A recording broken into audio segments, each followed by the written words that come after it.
Alright guys, it's about 8 a.m. on Sunday right now. The storm hasn't arrived just yet.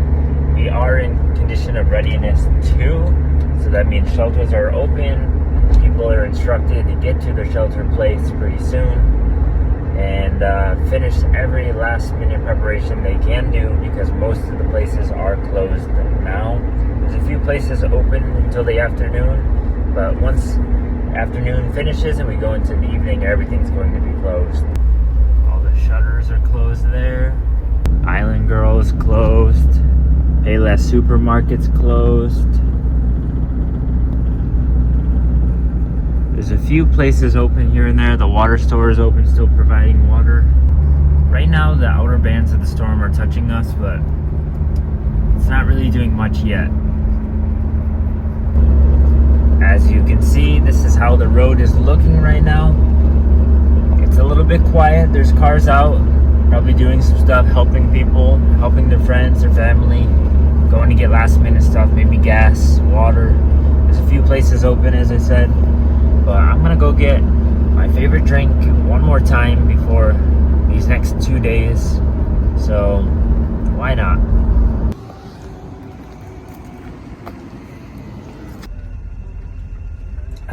Man, that's what pure joy tastes like. So I actually ended up just getting a couple pastries with it because they had a bunch there. Surprisingly, it didn't seem like anything was on sale. I thought maybe like some of these places would just throw their last items on sale because if they're gonna close soon, it's gonna go to waste, or maybe they just have their employees take it home. But anyways, got a couple pastries, got my drink, and can go back home and just relax until the typhoon comes. But as I drive down the road, I'll just show you guys kind of what's still open. Like American Grocery is open, but Payless is closed. So there are a couple grocery stores still open at the moment. Gas stations, of course, they're still open because last minute fuel. But most other places are closed.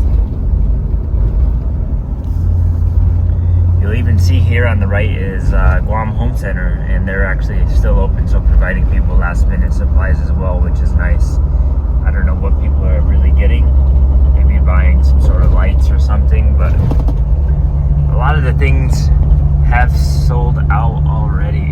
Now, one of the crazy things you'll see when typhoons do happen is there'll be posts about it where people are going to like Home Depot and stuff, and they're just buying all the battery operated fans, or they're buying a couple generators and stuff, and there'll be photos of people with just carts full, and I hope they're buying them for the people that they know. They're making it easier for their family and friends so they don't all have to go there, rush there. They can get it for everybody and stuff like that, but I hope the people aren't reselling them, but that does happen. And the one good thing about the government here is they do enforce a rule that prices can't change once we get to a certain time of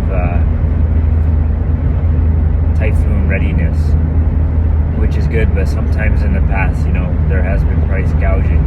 But one of the interesting things, as we prepare for this typhoon that's coming tonight pretty much, is that I expected today, Sunday morning, maybe it would be a little bit more windy because the outer bands of the typhoon are actually touching us already, but the trees are quite still. So it is interesting to see that maybe the strength of this typhoon is really deep in the core, There's not much rain that's been happening, it's just been sprinkling. But I'm guessing, in about 12 hours, things are definitely going to look different. And it's always really weird feeling when a typhoon hits at night, when it's really dark, you can't see anything, you're trying to sleep, you start hearing the whistling and the noises. It's going to be a wild night, I think. Alright guys, well, it's 6 o'clock on the dot on Sunday here, July 5th. You can hear the thunder is rumbling. It's been lightning a little bit. The clouds are moving in. The storm is moving over us now, and we're about to start feeling the wind. Right now the wind has been pretty good, less than 20 miles an hour on average, so it's been pretty calm. But this is when the storm's really going to start kicking up. So I anticipate that in the next 4 or 5 hours the wind's going to really intensify, and then as I go to bed, I'm gonna wake up in the morning or wake up in the middle of the night to some really loud noises. So not looking forward to it, but looking forward to it. Well, as you guys can probably hear, the rain is really coming in now. It's 9:30 at night. The wind is picking up. It's about 30, 40 miles per hour, I think is what I read online. Some gusts that are stronger, up to 50. But man, it's gonna get much stronger soon. So I'm gonna actually go to bed, try to get some sleep before it gets too crazy and wakes me up. And then be able to actually see what it looks like in the morning, because it's about 6 o'clock in the morning. It's gonna be really intense. It will be getting intense before that, like 2 o'clock, 4 o'clock in the morning, but we'll see. We'll see what Typhoon Bavi has in store for Guam, even though it has shifted a little bit to the north towards the other islands, but it's still going to be pretty rough, so I'll see you guys soon. Good morning, guys. It's 5:30 in the morning right now, and it's pretty serious. The strongest parts still haven't arrived, but pretty soon the eye wall will be passing over the islands here, over the island of Rota. The wind is strong right now. You can hear it. It's whistling, it's growling, and it's raining heavy. But as soon as the daylight comes up, I'll be able to see what it's looking like outside. But right now it's pretty dark still, so just gonna hang tight. Alright guys, well, it might be hard to hear right now, but it's 7 o'clock in the morning. The winds are pretty much at their strongest point right now. 7 to 8 is when they said it's going to be the closest to Guam. And let me tell you, it's strong. Power just went out 15 minutes ago, 6:45. Power's probably going to be out for a while now. But man, this is crazy. A lot of trees are moving. Things are going to continue to fall down. Gotta go back inside to safety. Alright guys, here's another update. It's 11 o'clock in the morning on Monday morning, and the eye wall, everything, it has passed the islands, but the winds and the rain are still pretty fierce. And actually the National Weather Service said that it's going to last for probably like 12 more hours at least before things really start to subside. But man, it's rough. This is serious, and what we're getting here in the northern part of Guam is a Category 1 typhoon. It feels stronger than that though, because the gusts are strong.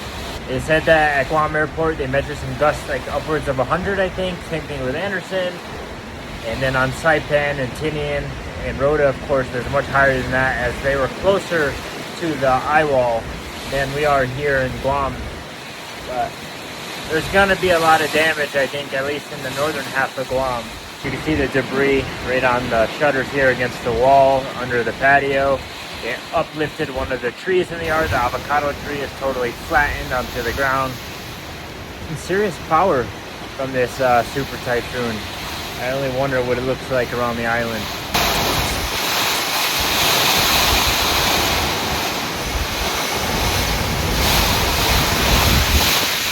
Alright guys, it's 4:30 in the afternoon on Monday. It's the first time I really got outside. The winds are calming down a bit. They're still pretty rough.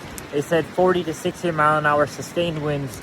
It can be up to 80 with the gusts, so it's still pretty rough out here. Tropical storm conditions, but there are those bursts of wind and rain that come, and then it kind of quiets down and then it comes again. But about another 12 hours of this, they said. The wind is still howling, it's whistling a little bit, and you know, the shutters and stuff are rattling, but it's really not as bad as it was like 6 hours ago, you know, this morning. But it's still pretty strong. You don't want to be walking around away from your house. You stay over a cover pretty much. But I think the strongest winds, of course, are gone now. But I can't wait for it to get even better, because, man, there's a lot to clean up. There definitely is. Ooh, you guys see that right there? That's some sunshine. Yes, it's looking good. The sun's out. It's not storming. It's not really windy. It's not raining. There's a light breeze. It feels very good for it being really humid inside and no power. But I think we're back. I think the storm is gone and things are better now. Just got to live off the generator for a while.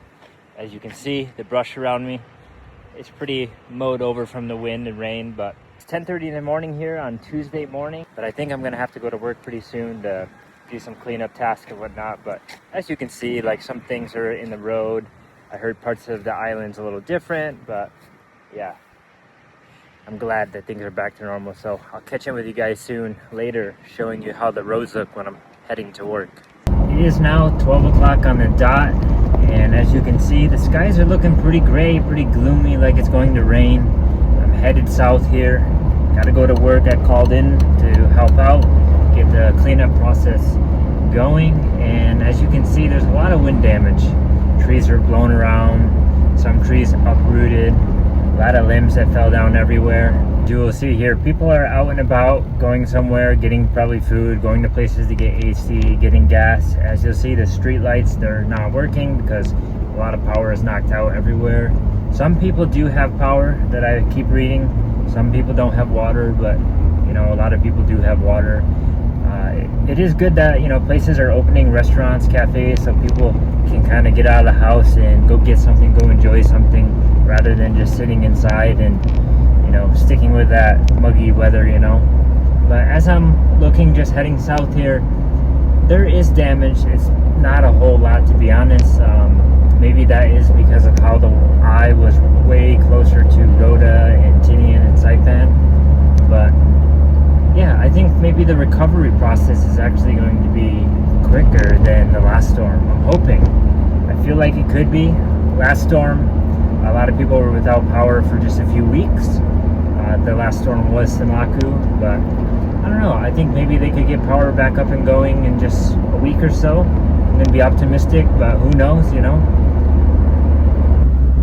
Look at that. GPA out, getting things going. So the government announced that we were in Core 4 at 10 a.m. this morning on Tuesday. So there's one thing wrong with announcing Core 4 at 10 a.m. Think about it. It is Tuesday morning, it's the second day of the week, and at 10 a.m. people are just coming outside of their house really, and they're realizing, okay, it's safe now for me to leave my house. I don't have to shelter in place and I can go where I want. Well, when the government announced Core 4 at 10 a.m., these businesses and places where people work decided, okay, it's a good time to bring people back to work. Well, people have to take care of their home. Maybe they're running a generator. They're trying to keep their refrigerator going and stuff like that. So announcing Core 4 at middle of the morning makes it so that people have to work into the afternoon. Like myself, I had to work a later shift than I'm used to. They should have just announced Core 4 later in the afternoon, so that way people would have had to report to work the next day. That would have been the best case scenario for the public, I think. Of course, people were happy maybe to go to work and their work has a generator and they have AC and things like that. But I think announcing it in the middle of the morning wasn't really the best of a decision, especially because it motivated these employers to bring their employees into work a few hours later. Even though, you know, things are opening and people are going out, I bet that some things are still closed, like the airport. You know, they probably got to do a pretty good cleanup and assessment before they can really get flights coming in and out again. And who knows, the airport maybe is running off the generators as well. So maybe they need to wait until that power is fully restored. Actually, believe it or not, the airport resumed flights that evening. But as you'll see here, I'm at the intersection here in Dededo, and the light is blinking, so there is some power here. So that makes me think that, you know what, these restaurants most likely have power. KFC, look, their open sign is on. They're probably not running off a generator, so that is a good sign. I'm definitely feeling optimistic that we are going to have power back at all of our houses probably less than a week. Now, I can't speak for everybody, but I can say for myself, we did receive power after 4 full days without power, even though our area wasn't designated as one of the areas they were going to be working on. Or at least for a majority of people. I'm sure there's going to be some people that will take longer, as there might be some lines to their house that is separated and that needs to be fixed. But generally, I think we're in good hands so far. And I will say, I'll give the government some credit this time. It seems like they got in gear and they were ready for this storm, and now they're ready to get to work right after. So that is a good thing compared to maybe the past. But you can see, just as I'm driving down here, like, things do look kind of the same as they were before, except when we look at the trees, you know, the jungle and stuff, it's just a little bit more thin. You can kind of see through it. And that's just the heavy wind and stuff. But like I said, trees are knocked over. There was a breadfruit right there knocked over. You know, there's just debris in the road. It's pretty much going to take an island-wide effort of everyone just helping out and cleaning up where they can and getting things back together. That way, you know, debris is just not always blowing around into the roads. Now, the island got pretty lucky because, as you can see, there isn't that much damage compared to other typhoons, and that is because the past typhoon 2.5 months ago, Typhoon Sinlaku, really knocked down a lot of the weak trees already.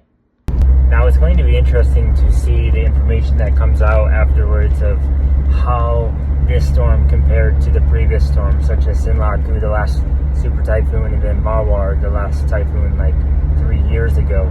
So it will be interesting to see how they compare.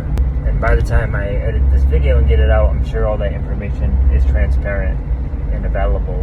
And another thing I heard on the news is that, you know, northern Guam's main power lines actually stayed intact, but some of the ones going south actually didn't, which is very interesting because they said that the north of Guam was going to have the strongest wind as it was closer to that eye wall. But somehow the northern lines, they stayed intact, while the southern lines just kind of took some damage and fell down. So I'm sure they're down there fixing them right now as well. Yeah, that's just kind of what it was like during the storm. That was my personal experience of what it was like, you know, being that close to a super typhoon eye wall. And yeah, I don't doubt that that's going to be the last storm of the year. We might get some more tropical storms, maybe another typhoon, who knows. It is that El Nino transition, so you never know what is going to happen. But